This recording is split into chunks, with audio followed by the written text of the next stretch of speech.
سبقت لسانی جسے کہتے ہیں اس بارے.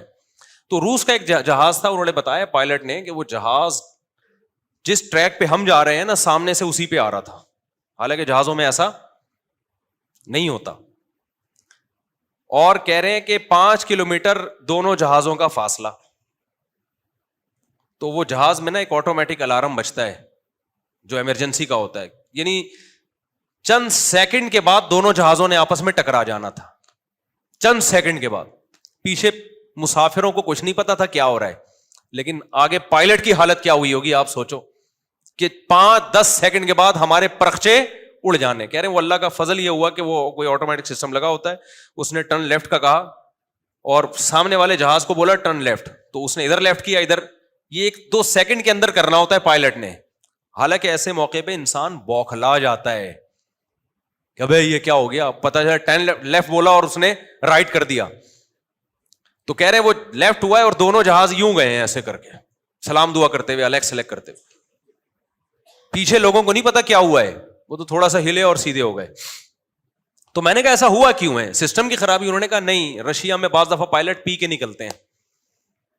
حالانکہ کتنا ان کا سسٹم ہے چیک کرنے کا, پائلٹ کا نا الکوہول کتنی اس کی باڈی میں, بہت زبردست سسٹم ہے. اس کے باوجود بھی بھائی یہ سسٹم انسان کا بنایا ہوا ہے, انسان سے غلطی. وہ پائلٹ پی کے نکلے تھے تو پائلٹ سمجھ رہا تھا پائلٹ ہو گیا الٹا.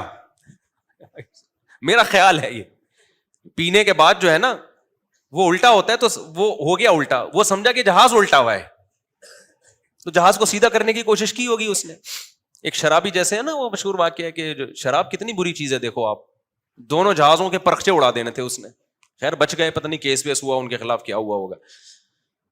تو باہر ملکوں میں یہ ہوتا ہے, زیادہ پی لی, ٹیسٹ میں آیا نہیں, اور پی کے جہاز خود الٹے ہو گئے. وہ سمجھے کہ ہر چیز کو سیدھا کرنے کی کوشش میں لگے ہوئے, اپنے آپ کو سیدھا کرنے کے بجائے ساری چیزیں الٹی کر دی. وہ ایک شرابی تھا نا, فائر بریگیڈ کے عملے میں تھا, تو شراب پی کے چلا گیا. وہ سب سے زیادہ محنت اسی نے کی, جا کے لوگوں کو نکال کے رہا رہے, 1 بندہ 2 بندہ. لوگ کہہ رہے یار کیا ہو گیا اس کو, 10-15 بندے نکال دیے اس نے نا. تو بعد میں پتا چلا جتنے بھی فائر بریگیڈ کے عملے کے لوگ تھے نا جو آگ بجھانے گئے ہوئے تھے, کم بخت ان سب کو نکال کے لے آیا. سمجھ میں آ رہی ہے؟ یہ ہے پینے کے سائیڈ ایفیکٹ. اس لیے شراب پی کے طلاق دو گے طلاق ہو جائے گی, خوب اچھی طرح ذہن میں رکھو, کیونکہ شریعت میں طلاق کا مدار زبان پر ہے, اور شراب شریعت میں قابل عذر نہیں ہے, خوب سمجھ لو.